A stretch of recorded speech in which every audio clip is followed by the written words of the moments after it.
साथियों नमस्कार, मैं आर.के. अमोल। आज पुलिस की कार्यशैली के बारे में चर्चा करेंगे। एक सच्ची घटना है, जगह और समय तो मैं नहीं बता सकता, लेकिन घटना सच्ची है। एक पत्रकार, छोटे मोटे पत्रकार, बहुत बड़े नहीं, छोटे पत्रकार अपना दिन भर पत्रकारिता करके घूमते रहते थे मार्केट में और समाचार का एकत्र करते हुए उसको अपने छपने के लिए देते होंगे।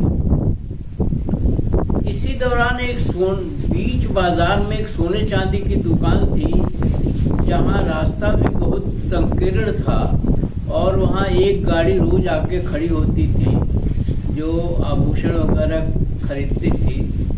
मतलब कोई औरत थी जो खरीदती थी। पत्रकार को ये मालूम नहीं था। पत्रकार रोज अपने पेपर में या पत्रिका में ये डालता था कि फला बाजार में गाड़ी आती है और वहाँ खड़ी हो जाती है और उसकी वजह से काफ़ी परेशानियाँ होती हैं लोगों को आने जाने में, या जाम लग जाता है। कुछ दिन तक चलता रहा ऐसा। ये बात कहीं से एसपी को पता चला कि एसपी महोदय की औरत पत्नी वहां सराफे के यहाँ गहने वगैरह खरीदने के लिए या सामान खरीदने के लिए गाड़ी लेकर के उस सकरे मार्ग पर चली जाती थी। तो इसका संज्ञान लिया एसपी महोदय ने और उस इलाके के थानेदार को बुलाया और कहा कि क्या हो रहा है, क्या अखबारों में छप रही है, मेरा नाम छप रहा है, पत्नी का नाम छप रहा है, इस तरह का उल्लेख क्यों हो रहा है, क्यों अखबारों में इस तरह की बातें आ रही हैं। पता लगाओ इसको। उसने पता लगाया तो पता चला कि एक पत्रकार महोदय हैं जो अपना घूम घूम करके समाचार इकट्ठे करते रहते हैं और ये समाचार भी वो प्राथमिकता के आधार पर छापते हैं। फिर थानेदार जो है अपनी बुद्धि लगाया, पुलिसिया बुद्धि जिसको कहते हैं, पुलिस वाली बुद्धि। आप जानते हैं पुलिस की कार्यशैली, रवैया, पुलिस की मानसिकता, पुलिस की कार्य करने की क्षमता, सभी चीज जानते हैं आप। वो कोई छिपी नहीं है, वो भी भारतीय पुलिस की। तो पता लगाया, पता लगाने के बाद उसके दिमाग में एक उपाय सूझा जिसको वो एसपी महोदय को बताने के पहले स्वयं ही कार्यान्वित कर दिया। कार्यान्वित ये किया कि उसने एक वेश्या को तय किया। पुलिस वालों के वेश्याओं से बहुत संबंध होते हैं। वेश्या को समझाया बुझाया और समझा बुझा के पहले तो पत्रकार महोदय का पता किया कि पत्रकार महोदय रहते कहाँ हैं। तो पत्रकार महोदय का निवास स्थान पता किया और पाया कि इस कमरे में ताला बंद है। और उसने पता लगाया तो पता चला कि कोई रहते हैं जो समाचार के लिए बाजार में या और अन्य जगहों पर जाते रहते हैं। इसमें दिन भर बंद रहता है, रात को उधर से खाना खा के आते हैं, सोते हैं। तो उसने उस कमरे की, कितना शातिर है भारतीय पुलिस, कितनी दिमाग रखती है, इसका अंदाजा आप लगा सकते हैं।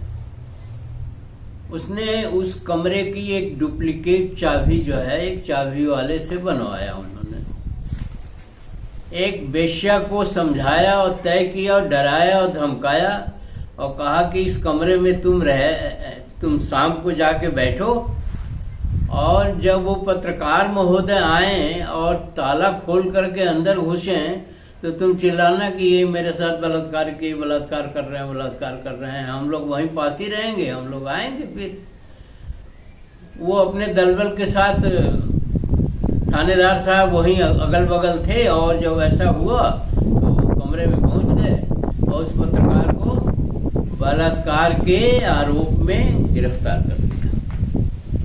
गिरफ्तार करके दूसरे दिन कोर्ट में पेश किया। कचहरी में बहुत सारे लोग रहते हैं। लोगों ने कहा अच्छा ये पत्रकार होकर के बलात्कार कर रहे थे। मतलब इतने कमेंट्स लोगों के आते थे कि पत्रकार और बलात्कार कर रहे हैं, और ये समाज सेवा का क्या तरीका है इनका। मतलब जो जिसको जिस समझ में आया कमेंट किया, वो पत्रकार आहत होने लगा। बहरहाल जैसी न्याय प्रक्रिया है इस देश की सदियों से, आज ही नहीं सदियों से जैसी न्याय प्रक्रिया है, डेट पर डेट पढ़ने लगी, पत्रकार महोदय हर डेट पर जाने लगे और लोगों के कमेंट आने लगे कि अच्छा यही पत्रकार हैं जो बलात्कार के केस में चल रहे हैं। कुछ समय बीत गया, साल डेढ़ साल बीत गया, तो पत्रकार बिल्कुल टूट गया अंदर से। भाई पत्रकार जो है एक शिक्षित होता है, पढ़ा लिखा होता है, संस्कृत होता है, उसे आत्मसम्मान उसके अंदर होता है। पत्रकार के अंदर वो आत्मसम्मान जाग गया, और जाग ही नहीं गया, आत्मसम्मान जो है चिथड़े चिथड़े हो गया। फिर उसने कहा कि आज इसका जो है 12 न्यारा करना है, क्योंकि इतना कमेंट सुन करके मैं बिल्कुल ही आहत हो गया हूँ। मेरे पास अब मानसिक रूप से मैं टूट चुका हूँ पूरी तरह से, और इतने कमेंट सुनने मेरे बस का नहीं है। तो वो दोपहर के टाइम में जब लंच के लिए जज महोदय अपने कक्ष में गए, तो वहीं पत्रकार महोदय वहां पहुंच गए कक्ष में और लगे रोने।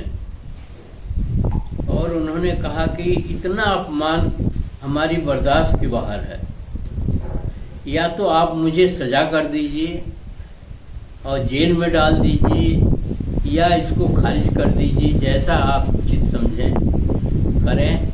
हमको जेल में डाल दीजिए, क्योंकि मैं अब बिल्कुल ही अंदर से टूट गया हूँ और इतनी क्षमता मेरी नहीं है। तो जज साहब भी थोड़ा मुस्कराए, और जब वो कोर्ट में बैठे तो उन्होंने उस केस को खारिज कर दिया। अब पुलिस की कार्रवाई देखिए, न उस वेश्या को पुलिस ने प्रस्तुत किया, न डेट पर पुलिस हाजिर होती थी, और न कोई उस मामले में कार्रवाई होती थी। सिर्फ उन्हें पुलिस थानेदार महोदय को, उस पत्रकार को बेइज्जत करना था, और उनकी दंड दिलाने की या कुछ करने की मंशा नहीं था, कि क्योंकि केस फर्जी था। और खारिज हो गया। पत्रकार महोदय ने वहां से अपना प्रस्थान कर लिया, किसी दूसरी जगह पर चले गए। और मेरा कहना है कि यही स्थिति पुलिस की पूरे देश में है। फर्जी मुकदमे कायम करना पुलिस की फितरत है। पुलिस अगर 1000 मुकदमे होते हैं तो उसमें 990 मुकदमे फर्जी होते हैं, और कोर्टें डेट पर डेट डालती रहती हैं, उसको खारिज भी नहीं करती है, कि डेट पर डेट डालती रहती है।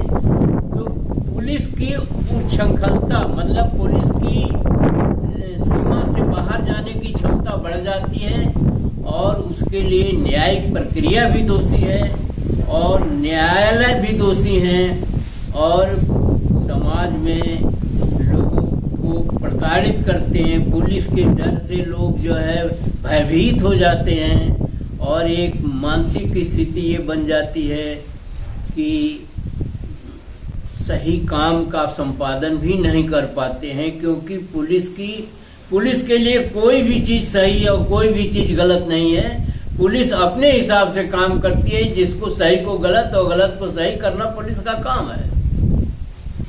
ये ऐसा प्रतीत होता है, और इस तरह से एक व्यवस्था चरमरा रही है, एक व्यवस्था टूट रही है, एक व्यवस्था का दुरुपयोग हो रहा है खुलेआम, और जनता त्रस्त है। शासकों को इससे कुछ लेना देना ही नहीं है। पुलिस के कानूनों में पुलिस को आमूल चूल परिवर्तन होना चाहिए, पुलिस की मानसिकता में भी, कानूनों में भी, न्यायालयों में भी, और पब्लिक को राहत मिलना चाहिए। यही मेरा कहना है। अब आपसे निवेदन है कि आप कहानी पढ़िए, कहानी वास्तविक है। और कहानी पढ़िए और देखिए कि कितनी शातिर है पुलिस यहाँ की, और किस तरह से कोई भी केस बना सकती है, कोई भी कुछ कर सकती है। तो ये न्याय नहीं है, ये प्रक्रिया भी नहीं है न्याय की। ये तो एक पागलपन है, एक दूषित वातावरण क्रिएट करना है। इस तरह की पुलिस की बहुत सारे हमारे पास कहानियां हैं, फिर कभी कहेंगे। परंतु आप इसका मनन करिए, अध्ययन करिए, मुझे भी बताइए, मेरा भी मार्गदर्शन करिए। मैं आपका बहुत आभारी रहूँगा। कमेंट बॉक्स का उपयोग करिए और संवेदनशील भी बनिए। व्यवस्था के प्रति आप अपनी संवेदनशीलता को बढ़ाइए। जय भीम, जय नेहरू, जय गांधी, जय संविधान।